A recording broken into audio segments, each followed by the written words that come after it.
Welcome to HealthyAyurveda.com. I'm Dr. Mike Dhaliwal, Vedic Sage. Today we'll talk about the systematic approach on how Ayurveda looks upon food, herbs, and medicine as having therapeutic value. According to Ayurveda, all substances are formed from the 5 great elements, or Pañcamahābhūtas, which are ether, air, fire, water, and earth. And based upon the combination or proportion of the 5 elements contained within a particular substance determines the taste, qualities, and actions of that particular substance. Each of the 5 elements is associated with various qualities. For example, ether is soft, subtle, light, clear, and smooth. Air is dry, rough, light, subtle, and quick spreading. Fire is hot, sharp, intense, subtle, light, dry, and clear. Water has fluidity. Water is unctuous or oily. Water is cold, heavy, soft, and dull. And earth is heavy, hard, dull, dense, and stable. Now, we can also appreciate that doshas are the functional organization of these same various qualities. For example, vāta represents qualities of ether and air, which represents movement. Pitta is predominantly that of fire and water, which represents the transformative processes of the body. And kapha, being that of water and earth, provides lubrication, stability, and structure to the body. So, the various combinations of the elements creates 6 tastes, and we can appreciate how these tastes influence the doshas and dhātus, or bodily tissue, hence food having medicinal and therapeutic value. For example, sweet taste is predominantly water and earth elements, which provides growth and provides strength to the body. Sour taste is predominantly fire and earth elements, which helps to stimulate appetite, nourishes and energizes the body. Salty taste, being that of fire and water elements, provides moistness to the body, promotes fluidity, helps to break down solid masses or hardness, and therefore salty taste helps with digestion. Pungent is primarily fire and air, which stimulates digestion, helps with the absorption of food, helps to clear eliminations which may be sticky, such as ama. Bitter is predominantly ether and air, and due to its bitterness, it tends to make other tastes relatively more appealing. Because of its cooling effect, it helps to alleviate burning sensation, hence why it's ideal in febrile conditions. Bitter promotes firmness of the body and also can lead to depletion of bodily tissue. And astringent taste is predominantly of the earth and air elements and therefore is drying, creates compactness and constriction, and tends to cause constipation.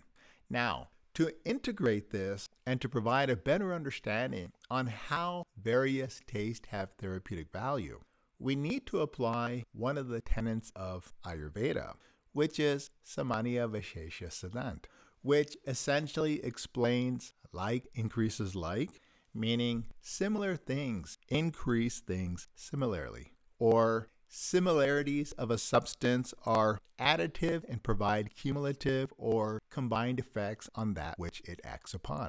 For example, sweet taste is predominantly that of the water and earth elements. Sweet taste increases kapha dosha due to its similarities, and various dhātus, which are similar to kapha dosha, will also increase. Therefore, sweet taste promotes growth and has anabolic effects upon the body.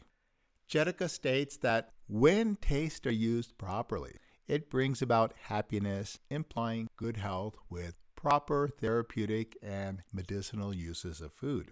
However, if used improperly, food becomes harmful, being the root cause of various imbalances, which can lead to diseases. So, sweet, sour, salty taste helps to reduce vāta dosha. Pungent, bitter, and astringent taste increases and aggravates vāta dosha. The logic behind this can be understood via the elements. meaning the unctuous, heavy, and stable qualities of sweet taste helps to pacify the dry, rough, light, subtle, and mobile qualities of vata dosha.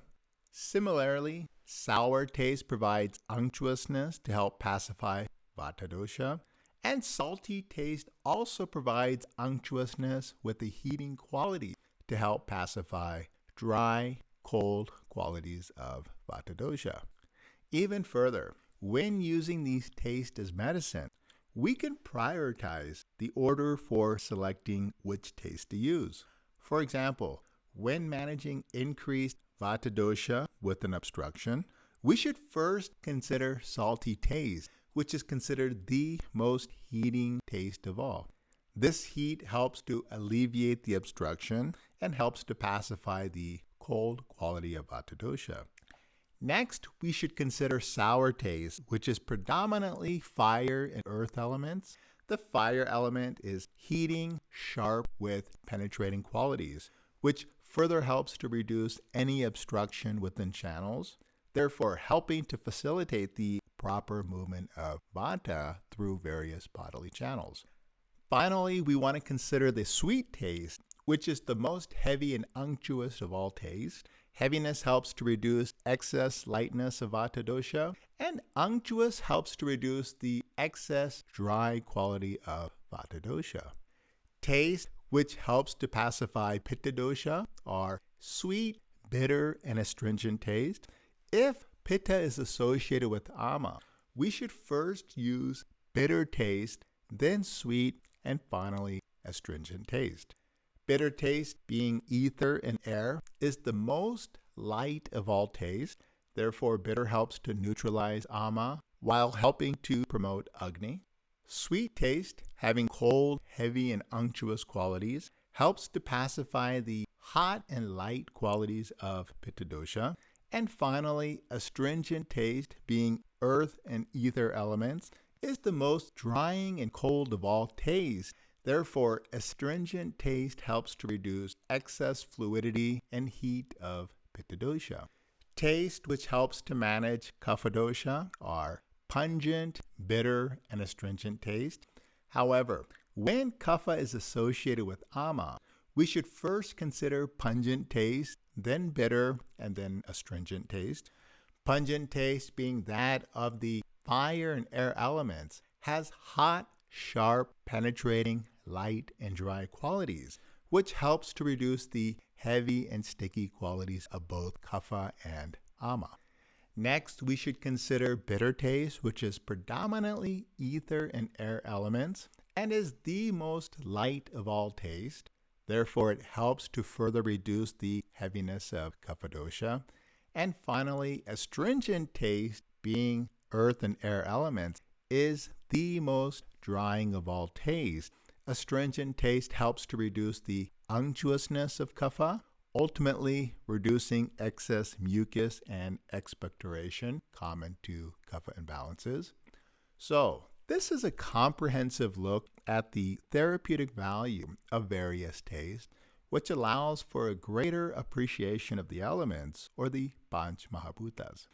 We can take this further and see how the energetics or potency arises from food, herbs, and medicine.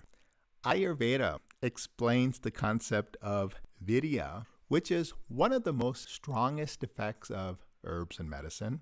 Interestingly, of the 20 qualities, or the 20 gunas, 8 are considered most powerful and most therapeutic. And of the 8 qualities, the 2 most powerful or the 2 most therapeutic qualities are hot and cold. Hot Vīrya representing Agni and cold Vīrya representing Soma. So we can see that which contains predominance of the fire element will have heating Vīrya. For example, pungent, sour, and salty taste all contain predominance of the fire element, hence are heating. And tastes which do not contain the fire element or have predominance of the water element are cooling. Therefore, bitter, sweet, and astringent taste are considered cooling. Generally, cooling Vīrya is pleasing and helps to stabilize the body. Cooling Vīrya provides strength, lubricates the body, and promotes longevity. Cooling Vīrya increases kapha and vāta dosha while decreasing pitta dosha. On the contrary, heating Vīrya causes a burning sensation within. Heating Vīrya stimulates Agni and therefore promotes digestion. Excess heat causes sweating. This heat creates thirst and tiredness and even can create a sense of giddiness. Heating Vīrya tends to increase pitta dosha and reduces both vāta and kapha dosha. The next important consideration for evaluating food, herbs, and medicine is Vipāka, which represents the final substance once digestion is complete. So as we know, digestion is an elaborate process, and each stage of digestion forms a substance which has certain characteristics with corresponding qualities and therefore exerting specific influences upon the doshas. However, once digestion is complete, the final product is considered Vipāka, which is either sweet, sour, or pungent. Sweet Vipāka is generally formed from that which initially had sweet and salty taste. Sweet Vipāka is heavy and therefore helps with the elimination of feces and urine. Sweet Vipāka tends to increase kapha dosha. Sour Vipāka is formed from that which initially had sour taste. Sour Vipāka is light, yet also helps with the elimination of feces and urine. And sour Vipāka tends to increase pitta dosha. And finally, food and herbs which initially had pungent, bitter, and/or astringent taste forms the final substance which has pungent Vipāka, which tends to be constipating, and pungent Vipāka tends to aggravate vāta dosha. Okay guys, this was a more in-depth look on how food, herbs, and Ayurvedic medicine can be used therapeutically to help manage and balance doshas. Hope you've enjoyed, and until next time, be well.